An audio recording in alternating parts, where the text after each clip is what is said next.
This Can-Am Spyder is not an entryway into riding motorcycles. I'll explain in a second. Cue the intro.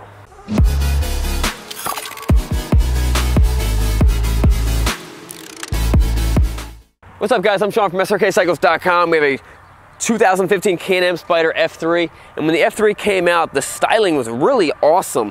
The Can-Ams were kind of like, okay, I get it, but then when they made this really aggressive looking front end, it was a kind of a game changer. Now this generation is equipped with a 115 horsepower inline 3-cylinder 1530cc motor with a 6-speed gearbox, and it makes, I think I already said, 115 horsepower, about 96 foot-pounds of torque. It's actually pretty decent. And the Can-Am only weighs in at like 850 pounds, which is actually lighter than the Harley Davidson Ultra Classic, and this thing has 3 wheels. Now compare this to the weight of a Honda Goldwing trike. This thing is 400 pounds lighter than that.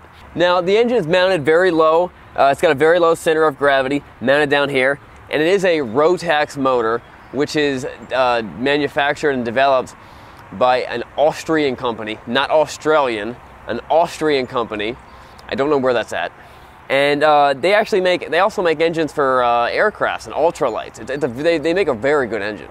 Now these things are very heavily equipped. They got stability control and traction control and dynamic power steering and ABS, and these things are made to keep this thing on the ground. And when you start really hitting the corners, you can feel tires braking at different points, and they're extremely stable. Now there are some versions, like the police version, that don't have some of those, and you can actually like 2-wheel it. I've tried very hard to do this, and I can't get it to 2-wheel. I've driven these things in rain, I've driven these things in the snow. They are extremely stable.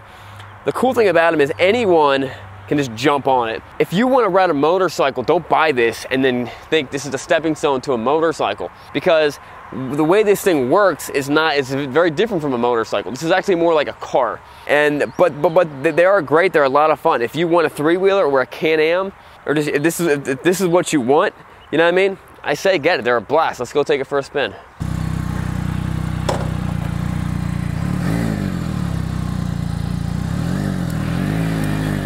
Alright guys, before we test drive this bike, this Can-Am Spyder, let's do the words of wisdom.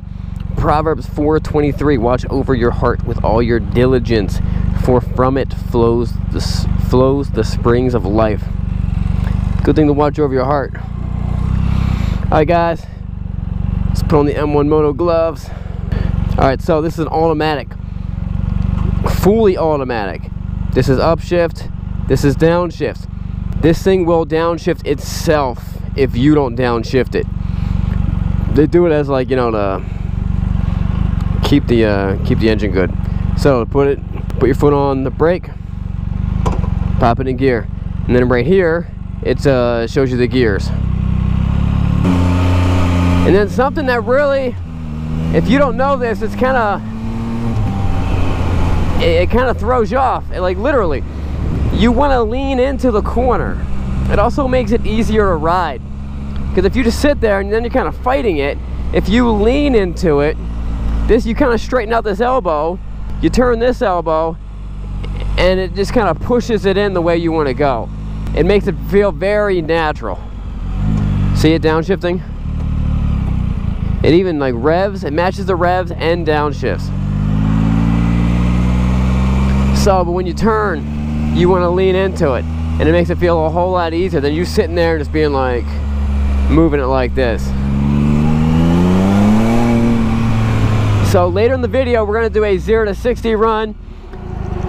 We'll see what that is. I'm pretty excited. That should be pretty good.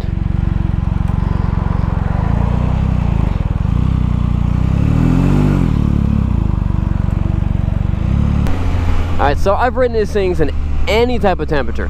The cool thing about these, I do like these better than the trikes. And when I mean trike, I mean like a Honda Goldwing trike or a Harley Davidson trike. And that's just mainly because this was designed to have 3 wheels. It was designed to be stable in this type of way.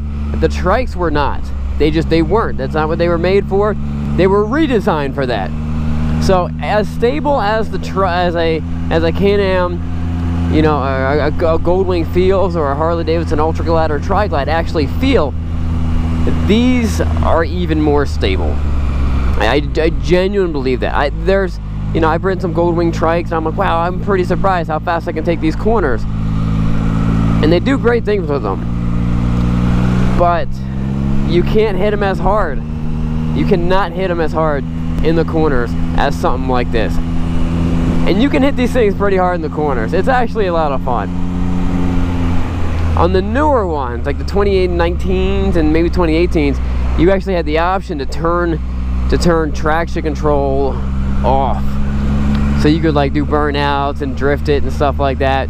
I wish they always had that option, because that would make this thing just a lot of fun in different ways. But see, I can also downshift it by tapping the button.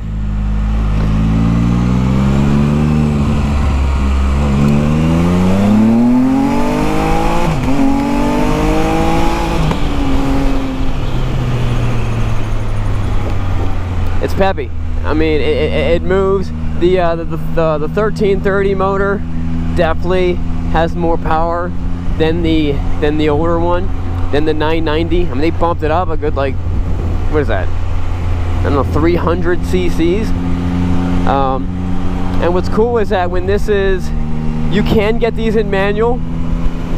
I would prefer, I prefer everything in manual transmission if I can, except for like a diesel van or something like that. Even that, a manual would be awesome.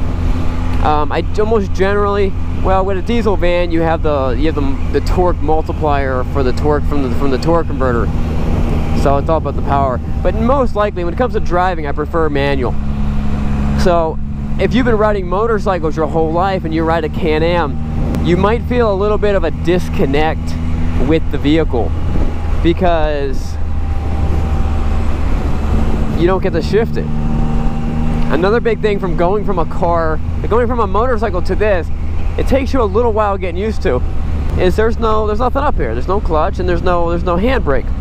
The 1 foot brake controls everything, and that's all the brakes in the front and the back, and it does its own little thing where it makes sure it's putting the right amount of braking in the front and the right amount of braking in the back, and it's very smart, very responsive.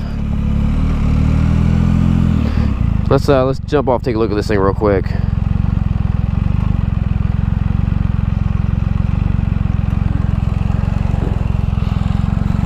They are cool looking. I think they are very cool looking, and with that different front end, I think it really kind of makes the bike, trike, whatever you want to call it. Another cool thing about them is they're basically rocking car tires on there, so they're gonna last a long time. I think I maybe had to replace a tire once on a Can-Am, and it had a lot of miles on it. I'm good, thank you.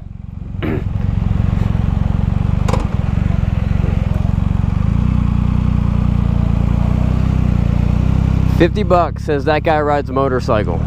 $100, $1,000. Because that's what motorcyclists do. If you see another rider on the side of the road, and even though I'm a Can-Am, I'm kind of like the redheaded stepchild. If you see another rider on the side of the road, hey, can I help you out somehow? Do you need any help? You need a push, something.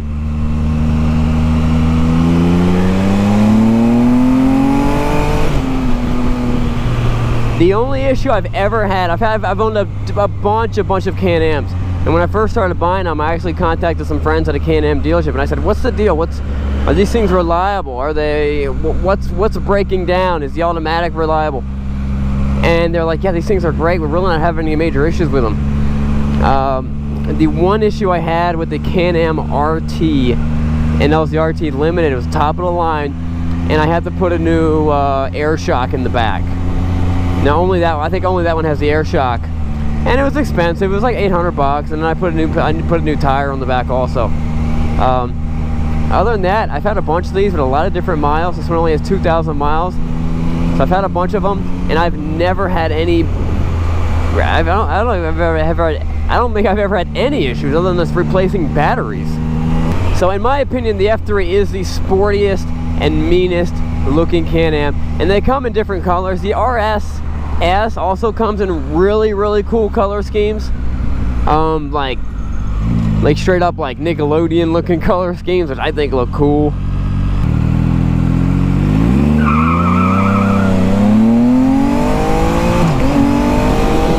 Yep. With this one, because the F3 doesn't have a windshield, you're really getting that motorcycle experience. But if you didn't want to learn how to ride a bike, you just wanted the open experience, you wanted the closest thing to a motorcycle, but you didn't want the fact that a motorcycle could tip over and fall on you, or you can get hurt, or if a car runs into you, you know, it's a little more stable. If that's what you were looking for, you can jump. You can go from a car and jump right on a Can-Am as long as someone shows you how to use it, and you would have no problem. The brakes are on their floor, that's normal, and twist and go throttle, all you gotta do is shift it. I do prefer the manuals. They're not as easy to find, but I'm also just as happy with this. These things are a blast to drive in the snow. You get a little dusting of snow on the ground. It's a lot of fun.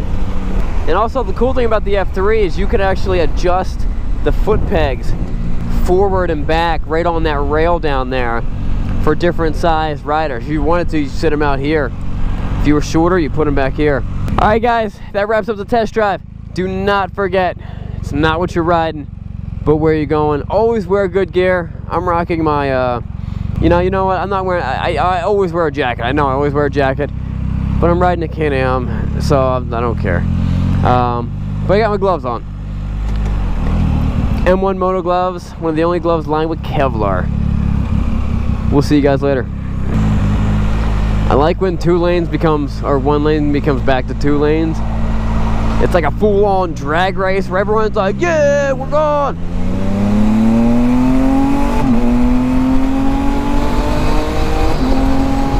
Everyone's just trying to get up to speed.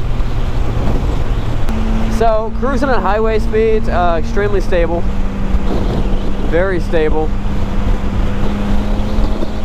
It feels good. If I want to pass someone, even in top gear, just roll on the throttle. It keeps on accelerating. You can always drop the speeds if you want to. It feels great. Merging lanes, changing lanes feels fine. Now, of course, because you're so wide, you hog up a whole lane like you are an automobile. Another interesting fact is you really can't avoid potholes, because the two tires on the side, but you got one in the middle, so what's touching the ground, you got a lot of wheel touching the ground, so you can't really avoid potholes. Not a huge deal. All right, guys, that wraps it up for real this time.